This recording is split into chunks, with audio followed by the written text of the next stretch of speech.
You're watching DW News live from Berlin. Putin killed my husband. Alexei Navalny's widow calls out the Russian president in an emotional video.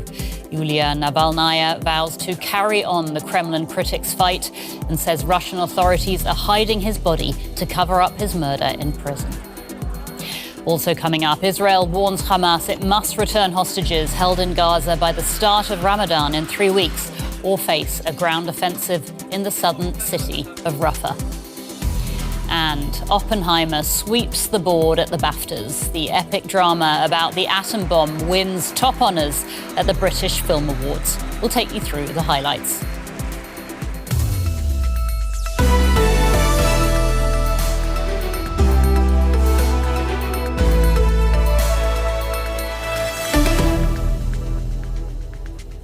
I'm Anya Coopers-McKinnon. To all our viewers around the world and on PBS in the United States, welcome.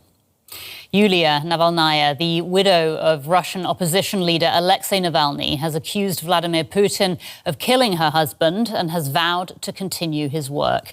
In a video posted on social media platform X, she called on supporters to resist Putin and fight for a free Russia. It's been 3 days since Russian authorities announced Navalny's death. So far, they've prevented his family and allies from seeing his body. It's a video Yulia Navalnaya said she didn't want to make, calling out Russian President Vladimir Putin for murdering her husband. In the days since Alexei Navalny's death, his wife has made it clear she won't be intimidated into silence. 3 days ago, Vladimir Putin killed my husband, Alexei Navalny. Putin killed the father of my children.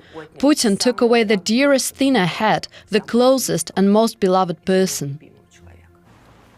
Russian authorities have so far refused to hand over Navalny's body to his family. His mother went to the investigative office near the prison where her son died to get his body and left empty-handed. A Kremlin spokesperson condemned Navalnaya's statements and said the death was being investigated according to law. Navalnaya calls it a cover-up for a second poisoning of her husband after an attempt to kill him with the nerve agent Novichok failed in 2020. In a mean and cowardly fashion, they are now hiding his body, not showing it to his mother or giving it to her, and pathetically lying and waiting for the traces of more of Putin's Novichok to disappear. At Moscow's Wall of Grief, mourners have left bouquets and messages for Alexei Navalny in the snow. The site commemorates victims of Soviet repression. In an environment where it's dangerous to show public grief for Navalny, it's the closest thing to an official memorial for the opposition leader.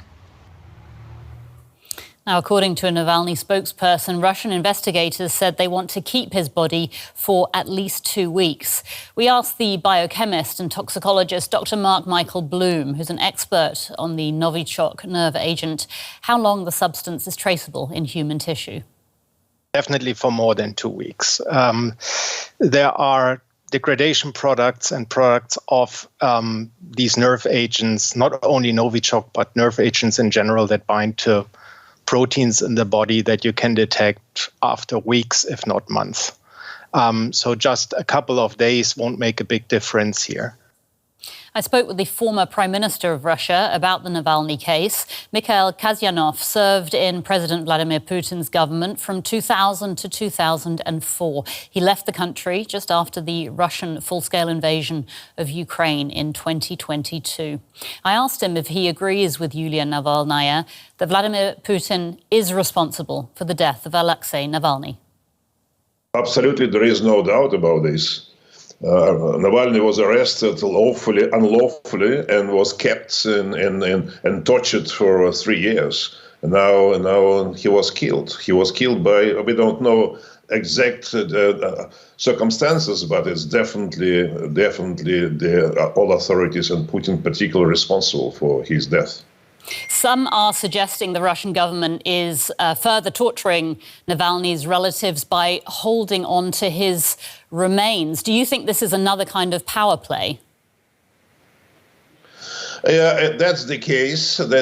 But I think the authorities right now are very nervous about just the funeral. They don't know how to arrange this, how it will be arranged by supporters of Alexei Navalny and by the family and by the political forces. In any case, just this funeral would be an opposition demonstration, and authorities are very much afraid about that. That's why they don't know what to do. They will keep the body. They can do this. They keep it for a month, for 30 days, or even more.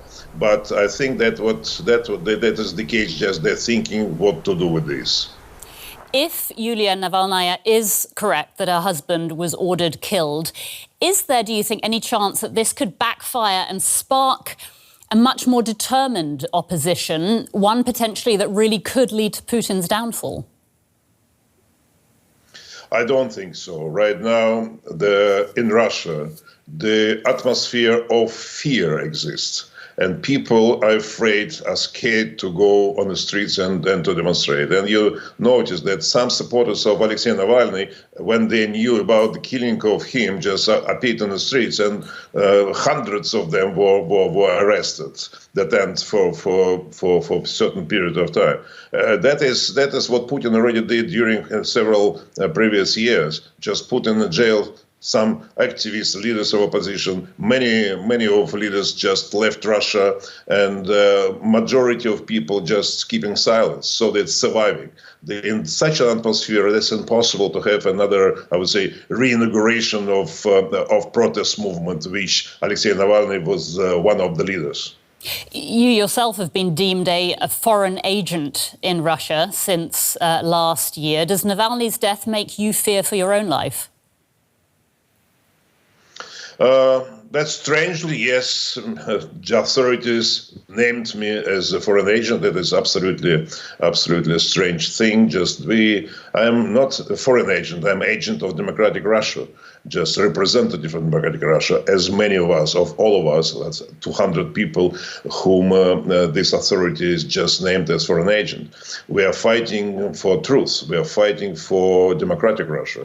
And that's why we just not acceptable for Mr. Putin. Mr. Putin believes that those critics of his regime could be either crazy people or foreign agents. That's what the situation is. In terms of security, of course, my dear friend Boris Nemtsov was killed just on the Kremlin walls 9 years ago. Now Alexei Navalny killed in the prison. Just many other my friends and activists and my collaborators are in prison, already sentenced, or some of them just waiting, and some of them under torture. The situation is awful. That's why, of course, every normal person is afraid about his security.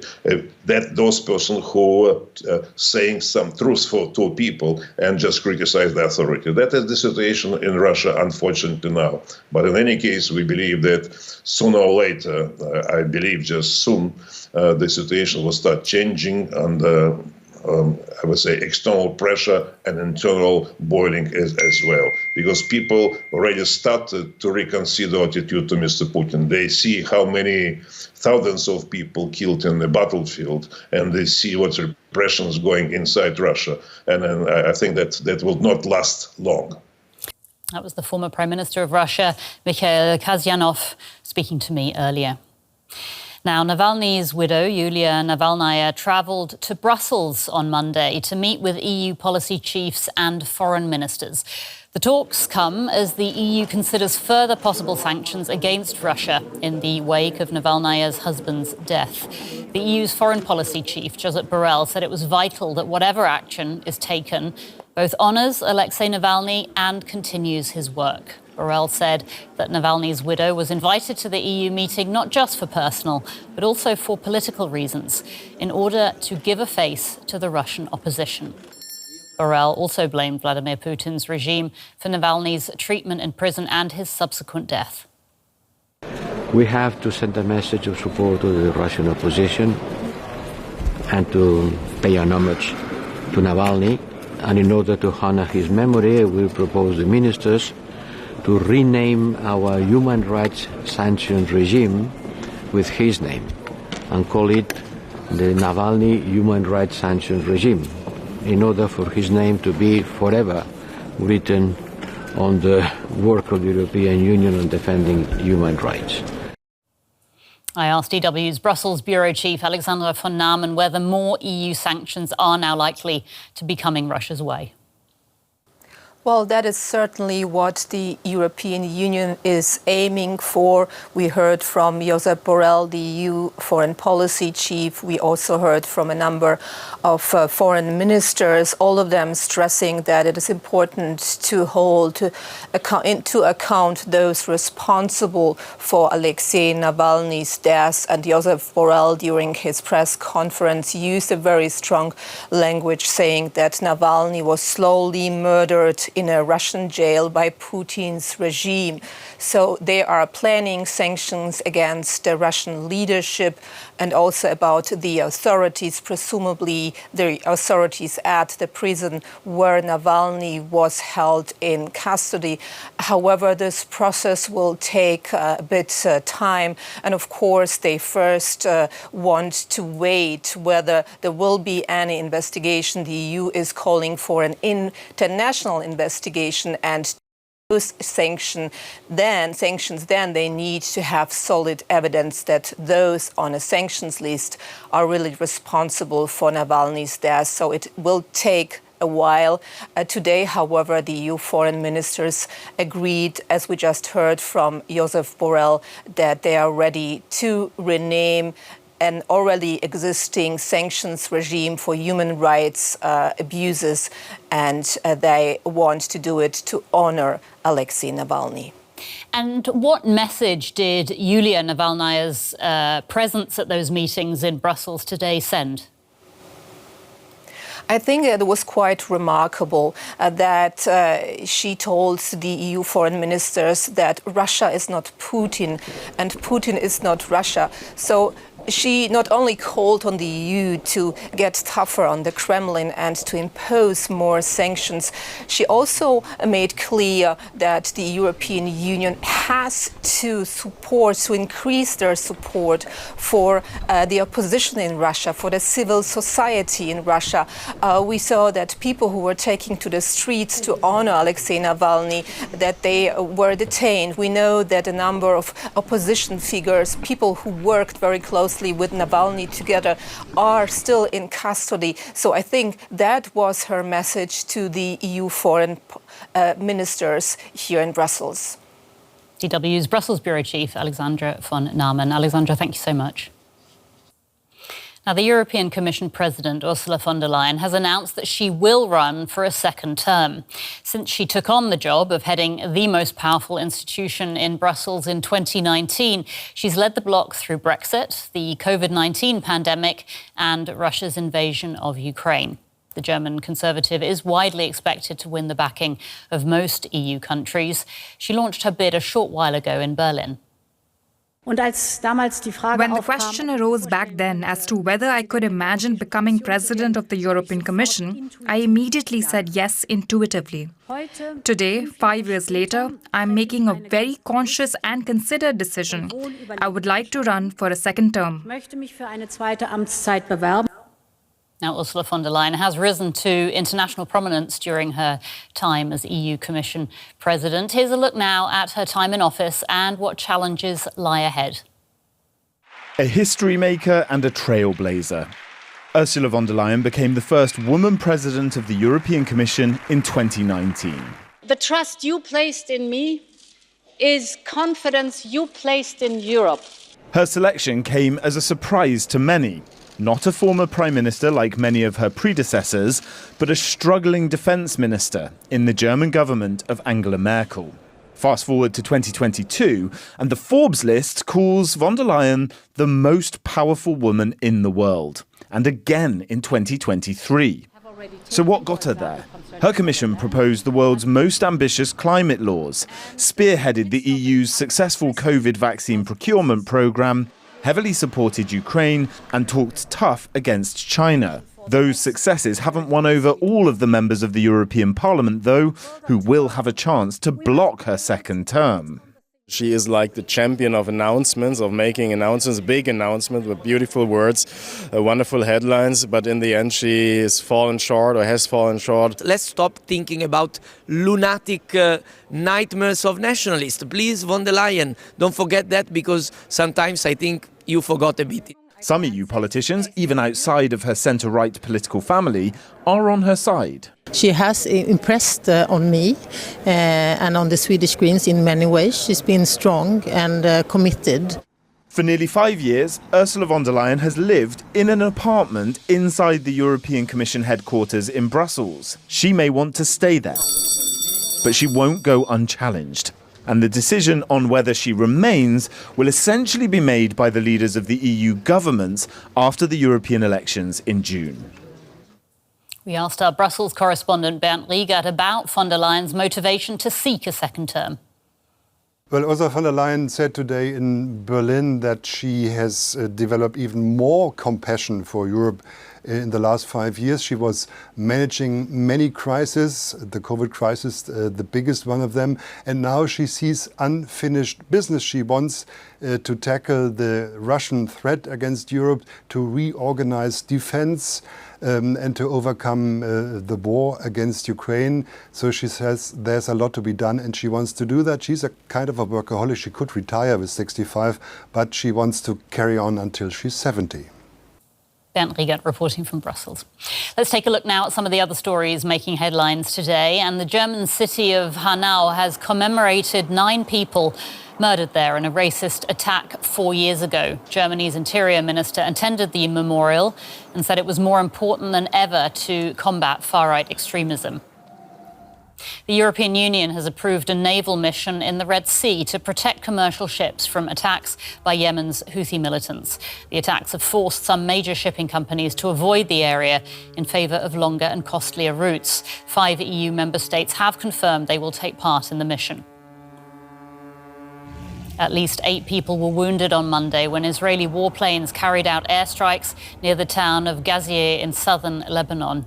Israel says it was targeting Hezbollah weapons depots in the area.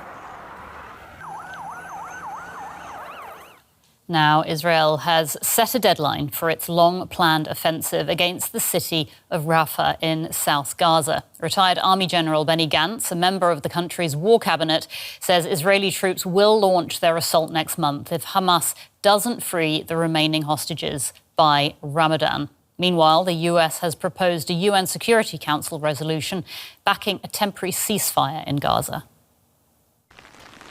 Airstrikes across Gaza as Israel pursues what its prime minister has called total victory. Homes, schools, and hospitals destroyed as the death toll keeps climbing. They are all civilians. There are no military personnel or anything. We send our message to the world, and our message to the Israeli government and the Hamas government in Gaza is please stop the war. Enough war. Israel's ground offensive has extended to raids on multiple hospitals, aggravating the already dire humanitarian situation. A doctor at Nasser Hospital in the city of Khan Yunis described the moment he realized an Israeli army raid was happening. It was like chaos, everybody running there and there. So I realized that it is invasion of IDF. As I started hearing some dogs at the hospital yards, and actually, they destroyed the back wall of the hospital and released their dogs. Israel claims its targeting of hospitals is legitimate because Hamas allegedly operates within them. Its military released this video set to show weapons found inside cars close to the Nasser hospital. Soon, the ground siege could be extending all the way to Rafah, despite international concern over Israel's plan to invade the last city in Gaza that hasn't seen major ground fighting. Benny Gantz, a member of Netanyahu's 3-member war cabinet, said Israeli troops would launch their assault next month. If by Ramadan hostages are not home, the fighting will continue everywhere to include Rafah area. The Muslim holy month is expected to begin around the 10th of March. While Gantz does not have the final word on what lies ahead, he represents an influential Israeli voice, defying calls, including from Israel's strongest backer, the US, to spare the city, where more than 1 million Palestinians are sheltering and have nowhere else to go. DW's Rebecca Ritters is in Jerusalem and has more about this new deadline set by Israel. Benny Gantz made these comments. He is a member of the War Cabinet, as you heard in that report. He made these comments at a conference of American Jewish leaders. This wasn't official government, official government announcement, nor was it an official Israeli military announcement. But that's no reason to believe this isn't a timeline that they're working to. They have maintained that they are going to continue this fight until the end. And that includes, of course, that southern city of Rafah, where they say Hamas battalions remain and that they need to go in there in order to be able to dismantle them. Now, Gantz said this offensive would be carried out in coordination with Egyptian and American officials so that civilians could be evacuated from the area. That is something that US President Joe Biden has said is an absolute necessity, that if the civilians are not evacuated, this would be a catastrophe. We have seen in recent days reports suggesting that Egypt is building some kind of area, for want of a better word, that could house or could at least enclose some tens of thousands Palestinians, should they indeed come across the border, though they have maintained the whole way through that they do not want to see a mass exodus of Palestinians on their territory, and they think that anything in that would mean a permanent displacement, which is something that they are vehemently against. But we have been seeing this kind of area, enclosure, for want of a better word, as I say, that is being built up along their border with Gaza. So whether that is, of course, what Gantz is talking about, whether this is in coordination with Egypt, we don't know. There's been no official word on that. But as I said, that the Israelis, have been very definite in saying that they are going to continue this war until the end, including Rafah. We have had analysts say that, in fact, this could be trying to put pressure on Hamas to come to some kind of ceasefire deal. But should that not happen, we have no reason to believe that Gantz's words are, in fact, what their plan will be. Now, the UN's top court has opened a week of hearings on the legal consequences of Israel's occupation of Palestinian claimed territories. More than 50 countries are expected to give evidence at the International Court of Justice in The Hague. These hearings are separate from the ongoing genocide case brought by South Africa. Now, there are currently 144 settlements in the occupied West Bank, including East Jerusalem, illegal under international law. In addition, there are more than 100 Jewish outposts not sanctioned by the Israeli government.